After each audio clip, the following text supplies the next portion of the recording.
Dessa vez vamos falar aí de Meu Amigo Imaginário. Cara, que filme bom! Resume a isso. Então, bora pra ver!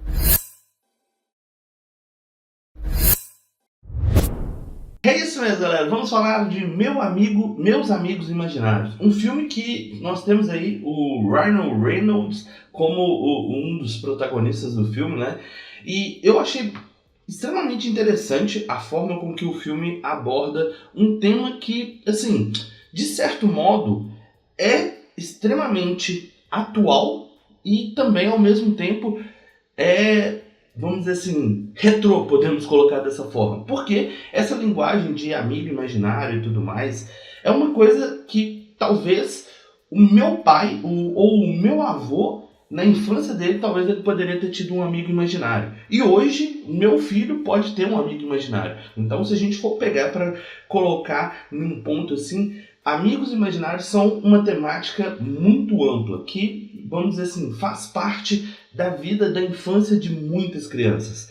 Claro que tem o contexto que talvez tem muitas crianças que não têm essa imaginação de ter um amigo imaginário e tudo mais. E algumas utilizam a questão de ter um amigo imaginário para poder fugir, né, ter uma fuga de algo que talvez seja perturbador para eles de alguma forma, né? E então existe várias maneiras ali de você criar essa questão de ter um amigo imaginário. E recentemente a gente teve um filme de terror que seria a pessoa criou um amigo imaginário para proteger ela, porém o amigo imaginário dela acabava sendo um assassino, alguma coisa assim. Então, de certo modo, a gente acaba tendo esse contraponto, né, da questão do imaginar. E muitas vezes a gente deixa de imaginar, né? E a gente cresce e a gente esquece das coisas. E o filme, ele traz exatamente essa temática. Por incrível que pareça, me lembrou muito o Meu Amigo Totoro, do estúdio Ghibli, acho que é assim que pronuncia, mas de um certo modo bom, entendeu? Ele me lembrou o filme por causa da temática. A gente tem uma criança chamada Bi, né? O apelido dela é Bi, que passou por um trauma gigantesco e isso fez com que ela deixasse de ser criança, né? Na visão dela, ela não podia ter atitudes de criança, ela não podia ser mais criança. Ela acaba perdendo a mãe e agora está enfrentando um momento ali onde o seu pai vai fazer uma cirurgia. E aí, basicamente, essa questão da cirurgia acaba talvez ali sendo o ponto de explosão, de escape ali e traz de volta a questão da imaginação, a questão dos amigos imaginários e tudo mais. Porém, acaba sendo algo divertido, por quê? Porque agora ela não vê o amigo imaginário dela, ela vê amigos imaginários de diversas outras crianças. E até tem um ponto no momento lá do filme que a Bi vira pro Calvin e fala que ela não é uma criança, né? E aí você pega e vê uma criança ali falando que não é mais uma criança, que ela não tem mais aquelas atitudes de desenhar, brincar, imaginar e tudo mais. Então o filme, ele aborda muito esse aspecto, né, das crianças que acabam crescendo e deixando de sonhar, deixando de acreditar em algo, fazendo com que a gente desperte isso, né?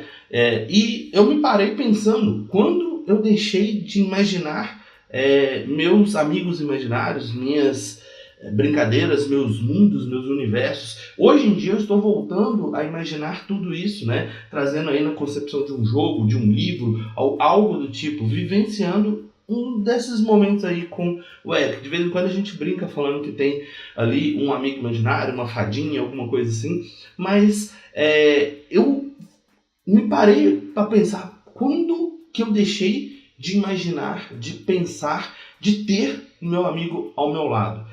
E aí, a temática do filme é basicamente essa. São amigos imaginários que, de certo modo, são esquecidos, porém, eles não desaparecem. Eles continuam existindo no mundo. Só que agora eles ficam tentando achar novas crianças para, entre aspas, adotá-los. E aí é a temática interessante. Porque a Bi começa a ver esses amigos imaginários e decide ali, não, vou ajudar vocês a encontrar novos lares. E aí ela, junto com o Calvin, começa a tentar encaixar aqueles amigos imaginários vamos dizer assim, em uma nova criança. Só que não é uma coisa fácil, né? As crianças criam os amigos imaginários e depois outras crianças criam outros amigos imaginários. Acaba que um amigo imaginário não tem como substituir um outro amigo imaginário. Então, acaba que ali ela percebe que talvez fosse interessante buscar as crianças daqueles amigos imaginários. E aí ela sai em busca de tentar descobrir. A primeira pessoa que ela acaba meio que descobrindo quem que é a amiga imaginária dela é a que parece, eu esqueci o nome dela, que parece que é uma borboleta, né? E aí ela descobre que é a amiga imaginária da avó dela. E aí, num momento ali que a avó dela tá lembrando da música e tal, ela começa a brilhar e dançar, e a avó dela dançando, e aí faz ali aquele momento de conexão, e o amigo imaginário volta a ter sua vida, podemos colocar assim. Se é que a gente pode considerar dessa forma, né? Mas aí ela tenta ajudar o Blue, né? Fazer a mesma coisa, só que acaba que ali no momento não dá tão certo, mas no final ali o Blue consegue contornar a situação e faz com que a criança dele que cresceu, que está ali prestes a apresentar um trabalho muito importante, pelo menos é o que deixa entender, consegue ali meio que acalmar o adulto, e aí a gente vê o reflexo dele como criança. E aí vem aquele ponto, né? Por que a gente deixa de acreditar? Por que a gente não pode continuar sonhando? Ser adulto significa não sonhar mais? Ser adulto significa perder os desejos, os sonhos? Eu achei sensacional esse ponto e nos faz realmente refletir sobre tudo isso. Fora esse ponto, a gente tem um momento ali também que a Bee chega lá no parque de diversão, onde que ela encontrava com a mãe dela, né? Naquele parque de diversão, só que agora ele está fechado, ele não existe mais. E aí ali é onde que os amigos imaginários vivem.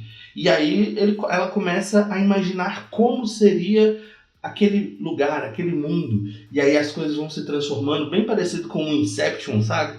Que vai construindo, virando, portas se abrindo e tal. Então, é mais ou menos isso. E as coisas ali vão tomando vida e tal. E o Calvin acaba sendo, vamos dizer assim, vítima dela em um determinado momento. Começa a dançar, a cantar. Tem alguns momentos musicais, podemos dizer assim, que eu achei até interessante.